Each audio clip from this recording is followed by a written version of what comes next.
Audio Jungle.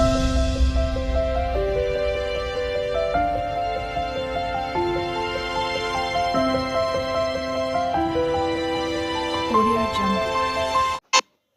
Hi అండి, welcome to my channel. ఈ video వచ్చేసి శివరాత్రి అయిన నెక్స్ట్ డే ఇక్కడ మన దగ్గర కళ్యాణం ఉంటుంది.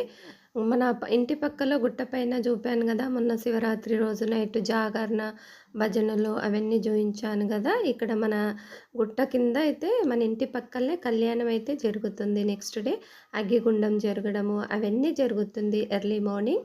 మనము గుట్టపైకి వెళ్ళి వచ్చే వరకే 3 o'clock అయింది కదా. నేను మళ్ళీ 4:30కి లేచి ఫ్రెష్ అప్ అయ్యి అక్కడికైతే వెళ్తూ ఉన్నాను. ఇక్కడ పోచమ్మ టెంపుల్ ఉంటుంది కదా, అమ్మవారి గుడి, అక్కడ నుంచి వెళ్ళాలి. బ్యాక్ సైడ్ నుంచి వచ్చాను కదా నేను. ఇక్కడ అమ్మవారి టెంపుల్ ఉంటుంది, పోచమ్మ టెంపుల్. మన బోనాల రోజు ఇక్కడికైతే వస్తాం కదా మన కాలనీలో. ఇక్కడైతే జరుగుతూ ఉంది, మన స్టార్ట్ అయింది అప్పుడే. ఇంకా అప్పుడే కాలేదు. అగ్గిగుండం దొక్కడం అయితే అప్పుడే నేను వెళ్ళినాకనే జరిగింది. తర్వాత ఇక్కడ లైన్గా నిలబడ్డారు. అగ్గిగుండం పూజలు అవన్నీ అయిపోయినవి. అగ్గిగుండం దొక్కడానికైతే రెడీగా నిలబడ్డారు. నేను వెళ్ళేసరికి నేను వెళ్ళేసరికి ఆ ప్రోగ్రామ్ అయితే అయింది. గుట్టపైకి వెళ్ళొచ్చాము. 7 అయితే అయింది.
చూశారు కదా, అగ్గిగుండం దొక్కడం. లేడీస్ కూడా దొక్కుతారు, స్వాములు దొక్కుతారు, సివిల్గా ఉన్న వాళ్ళు కూడా మొక్కుకున్న వాళ్ళు దొక్కుతారు. ఇక్కడ అయిపోయిన తర్వాత బొట్టు పెట్టుకొని అయితే మళ్ళీ గుట్ట పైకి అయితే వెళ్తూ ఉన్నాము. గుట్ట పైన కూడా వీరభద్రుని గుడి కాడ పూజ చేసి హారతి ఇచ్చి తర్వాత మళ్ళీ శివుని దగ్గర వెళ్ళి అక్కడ హారతి అయిపోయిన తర్వాత తీర్థం అయితే ఇస్తారు.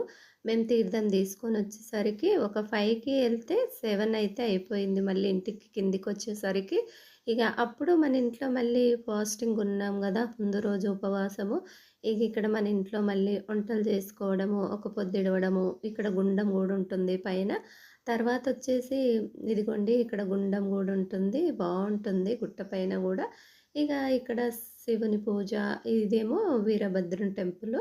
తర్వాత వచ్చేసి ఇక్కడ పూజ అయిపోయినాక హారతి అయిపోయినాక మళ్ళీ అక్కడ హారతి అయిపోయిన తర్వాత తీర్థం అయితే తీసుకొని కిందికి అయితే వచ్చేసాము.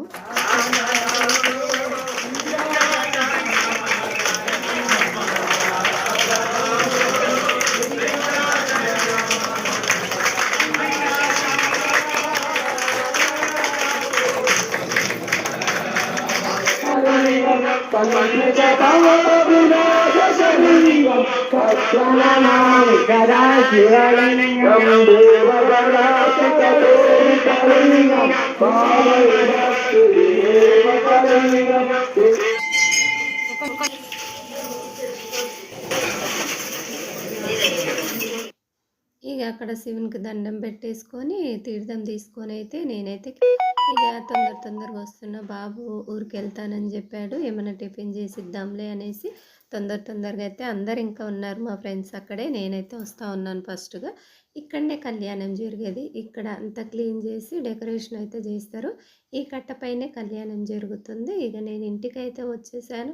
బాబు కొంచెం ఉప్మా చేసి ఇచ్చాను. తర్వాత బియ్యం అయితే కడిగి పెట్టాను.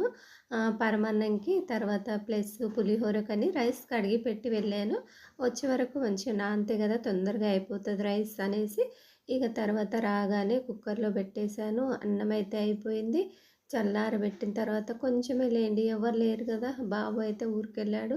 పాప వాళ్ళైతే మధ్యాహ్నము తింటది పాప కొంచెము. ఇంగ అందుకనేసి నెమ్మదిగానే చేసుకుంటా ఉన్నాను. హడావుడిగా ఏం లేకుండా కొంచెం పులిహోర చేశాను. ఇంగ భక్షాలు మా వారుంటే భక్షాలు చేసేదాన్ని.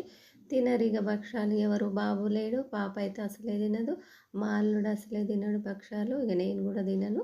తర్వాతొచ్చేసి అందుకే కొంచెం పరమాన్నం, కొద్దిగా పులిహోర అయితే చేశాను. దేవుని కాడ నైవేద్యంగా అయితే ఈ విధంగా మన పులిహోర గూడా రెడీ అయిపోయింది. నిమ్మకాయ పులిహోర, తర్వాతొచ్చేసి పరమాన్నం గూడా పెట్టేశాను. పాలు కొంచెం మనకు 8కొస్తవి. ముందు రోజు పాలన్నీ అయిపోయినాయి. 8కొస్తాయి. రైస్ కొంచెం పెట్టాను వైట్ రైస్. చూద్దాం తింటానేమో అనుకున్నాను గానీ, ఇంక తినలేదు. పులిహోరనే కొంచెం తిన్నాను. ఎందుకంటే ముందు రోజంతా ఫాస్టింగ్ గదా! అంత తినాలనిపించదు. కొంచెమే పరమాన్నం అయితే చేశాను. కొన్ని పాలు అప్పుడే వచ్చి కొన్ని వేడి చేశాను. పరమాన్నం అయితే మెత్తగా వండుకోవాలి. ఫస్టే బెల్లము వేయకముందే మెత్తగా ఉడికించాలి రైస్ అనేది. అప్పుడే పరమాన్నం చాలా టేస్ట్‌గా ఉంటుంది. లేదా ఈడ కొంచెం పలుకుగా ఉన్న బెల్లం వేసిన తర్వాత ఉడకదు. మన రైస్ అయితే మెత్తగా ఉడికిపోయింది చూడండి. చిన్న గిన్నెలో కొంచెం అయితే పెట్టాను. బెల్లం అయితే ముందే తరిగి పెట్టాను. తర్వాతొచ్చేసి ఇక్కడ రైస్ మొత్తం కుక్ అయిపోయిన తర్వాత ఇదివరకు గూడా వీడియోలో పెట్టానులెండి పరమాన్నము. తర్వాతొచ్చేసి ఇక్కడ బెల్లం గూడా చాలా ఉడకాలి. పాకం రావాలి అందులో. అప్పుడే టేస్ట్ పరమాన్నము. లేదంటే పచ్చి పచ్చి బెల్లం వాసన వస్తా ఉంటది. ఎంబటెంబటే ఏసామనుకోండి పాలు అవన్నీ పచ్చి పచ్చి వాసన వచ్చి టేస్ట్ అనేది తెలియదు. పరమాన్నం టేస్ట్ అనేది. బెల్లం బాగా ఉడికి పాకంలాగా రావాలి. ఆ తర్వాతనే మళ్ళీ పాలు పోసుకోవాలి. పాలు కాగబెట్టి చల్లారిన తర్వాతనే పాయసంలో గానీ, పరమాన్నంలో గానీ చల్లారిన తర్వాతనే పోసుకోవాలి. లేదంటే కొంచెం వేడిగున్న వేడి మీద పోసామనుకోండి ఇరిగిపోతవి. ఇట్లా పోసి ఉడికించామనుకోండి ఎంత టైం ఉడకబెట్టినా అసలు పగులవనేది పాలనేది పగులవు. తర్వాత చల్లారాలి మొత్తము కాగబెట్టిన తర్వాత. కొంచెం గోరువెచ్చగున్నా గూడా ఇరిగిపోయే ఛాయిస్ ఉంటది. చూడండి ఎంత మంచిగా వచ్చిందో మన పరమాన్నం. చాలా కొంచెమే గదా!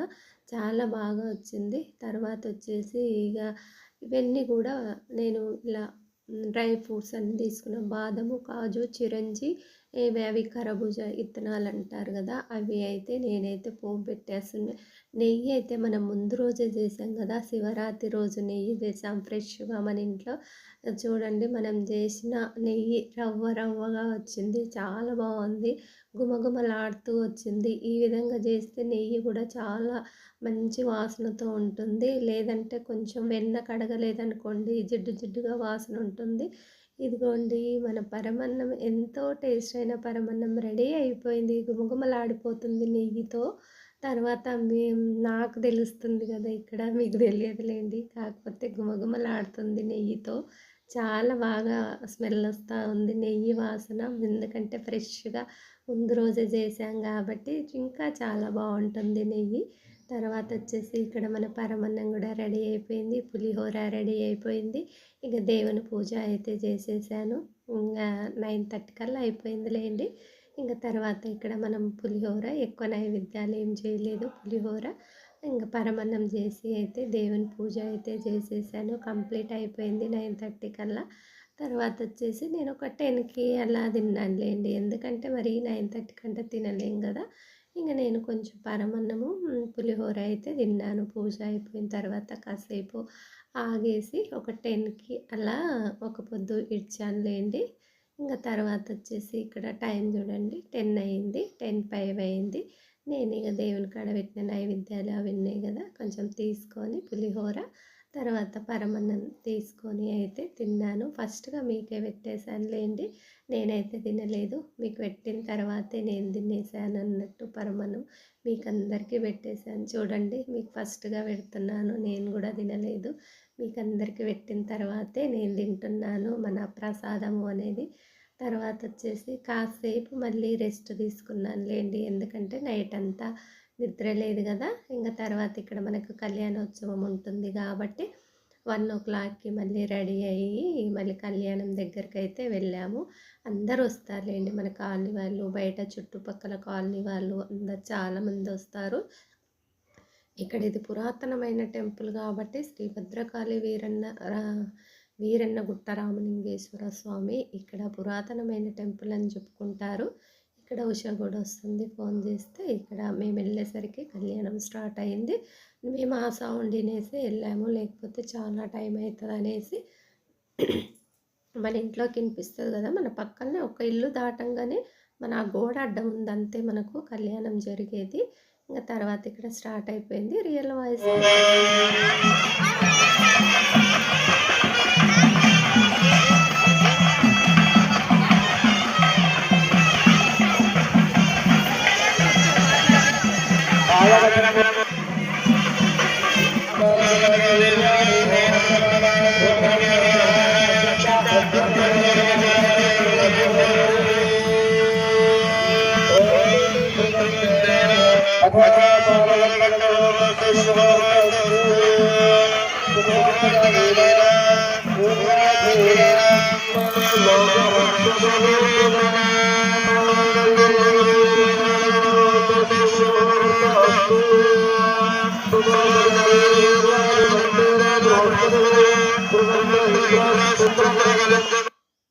ఇక్కడైతే అయిపోయింది, కళ్యాణం అయితే అయిపోయింది. ఇక్కడ మన మేడు ఫస్ట్ మేడు అలవేలు, తర్వాత పాపని ఎత్తుకొని అయితే వచ్చింది. ఇక్కడ భాగ్య హాయ్ చెప్తా ఉంది.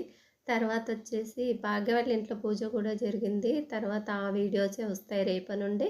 తర్వాత ఇక్కడ మనము ఇక అందరూ అమ్మవారికి వారికి అయితే బియ్యం పోస్తారు. ఇట్లా కళ్యాణం అయిపోయాక మనం ఇంట్లో నుంచి తీసుకెళ్ళిన బియ్యం అయితే ఇక్కడ పోసేసి అందరూ మళ్ళీ మొక్కుకున్న తర్వాత బియ్యం పోసిన తర్వాతనే అక్కడ భోజనాలకు వెళ్తారనమాట. ఇక్కడ మాధవి వాళ్ళు అందరూ మన కాలనీ వాళ్ళు అయితే లాస్ట్ పోసాంలేండి. ఎందుకంటే చుట్టుపక్కల నుంచి వచ్చే కాలనీ వాళ్ళు ఫస్ట్ పోస్తారు. ఎందుకంటే మనకు దగ్గరే కదా, ఎందుకు అడావుడి చేయడము. లాస్ట్లో అయితే ఎవరు ఉండరు, ఫస్టే అందరూ వెళ్తూ ఉంటారు దొప్పుకుంటా. ఎందుకు అలా వెళ్ళడము హడావుడిగా, సరేలే అనేసి ఇక్కడ మాధవి మన కాలనీ మాధవి అందరైతే ఇక మన కాలనీ వాళ్ళు లాస్ట్లో పోసాము. ఇక్కడ చూడండి ఇంకా బియ్యాలు పోసిన తర్వాత భోజనాలకైతే లైన్ పట్టారు. భోజనాల్లో కొంచెము అక్కడ చేసే వాళ్ళు లేరు ఈసారి. కాలనీ పిల్లలు ఎవరు లేరు, పెద్దవాళ్ళు కాలనీ వాళ్ళు. అందుకనేసి కొంచెం మెయింటెనెన్స్ లేక కొద్దిగా లైన్ ఎక్కువ అయిపోయింది. ఇక మేమైతే తర్వాత తిందామని అక్కడ కూర్చున్నాము. వీడియో నచ్చితే ఒక లైక్.